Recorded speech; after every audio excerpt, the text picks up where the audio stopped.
Tá, e o nosso assunto agora é plano de saúde. 40% dos planos empresariais com menos de 30 pessoas, aqueles que são chamados de falsos coletivos, tiveram reajuste acima do teto fixado pela ANS, que é a Agência Nacional de Saúde. Não há ilegalidade, porque a agência define limite para aumento apenas de contrato individual, não empresarial. Mas e aí, como é que fica o consumidor nessa história? Quem vai tentar nos ajudar a responder essa pergunta é o Rafael Roba. Ele é advogado especialista no direito à saúde. Rafael, boa tarde. Boa tarde. Obrigado por ter aceitado o nosso convite. Eu que agradeço. O que resta para o consumidor? Buscar justiça?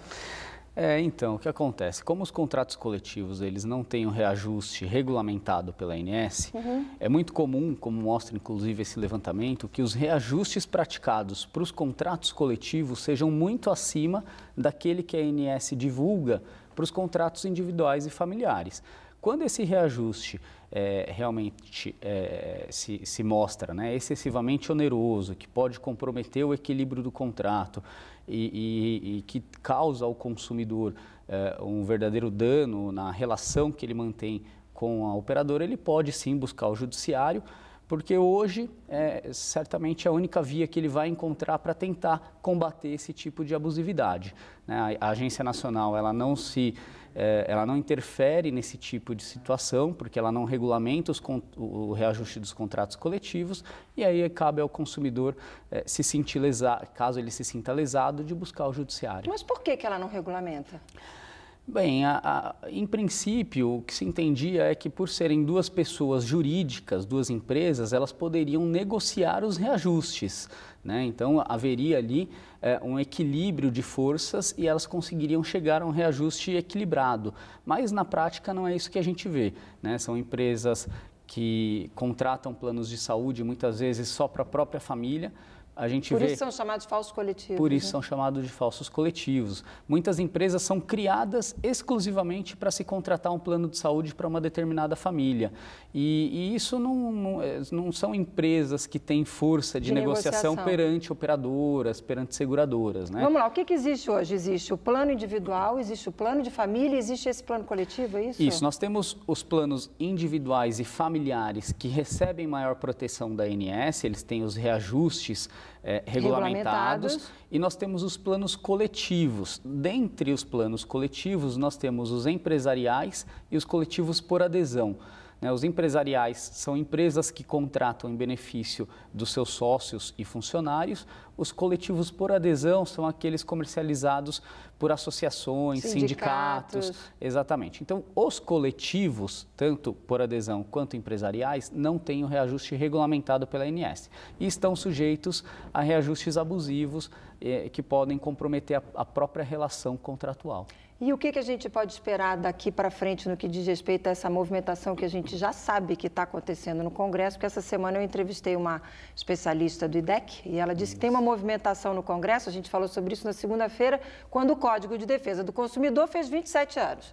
E aí ela disse que tem uma movimentação no Congresso para tirar o Código de Defesa do Consumidor dessa relação aí de plano de saúde e consumidor. Como é que vocês estão acompanhando isso? Pois é, a relação entre consumidor e plano de saúde já é muito conflituosa. A gente vê que a judicialização cresce a cada dia.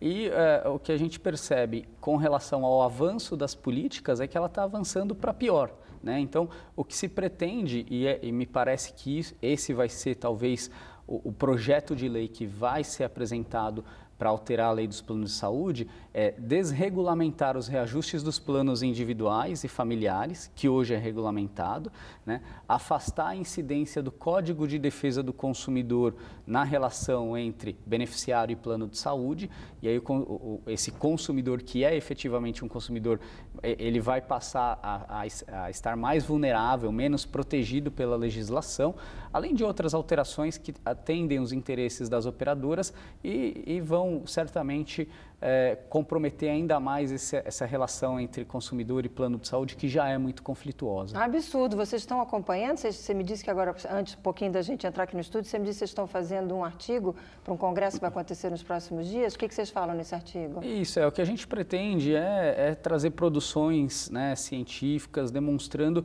que esse projeto de lei, essa alteração na lei dos planos de saúde, ela vai comprometer ainda mais essa relação que já é conflituosa, vai aumentar a judicialização, ela vai contra o que a regulamentação estatal deveria fazer, que seria proteger o hipossuficiente, que no caso é o consumidor. Né? Uhum. Além de ser realmente uma inconstitucionalidade, a nosso ver, afastar a incidência do Código de Defesa do Consumidor dessa relação entre beneficiário e plano de saúde, já que a defesa do consumidor é um dos princípios da ordem econômica, né? Então a gente não pode ter uma relação entre fornecedor e o consumidor final ali, ou as empresas que adquirem esse plano de saúde para consumo dos seus funcionários e sócios, sem ter essa proteção do Código de Defesa do Consumidor. Isso me parece uma inconstitucionalidade. Com certeza, eles estão escrevendo artigo, eles estão divulgando, e a gente aqui também na TV Brasil, no Repórter São Paulo, vai estar dividindo com você, telespectador, consumidor,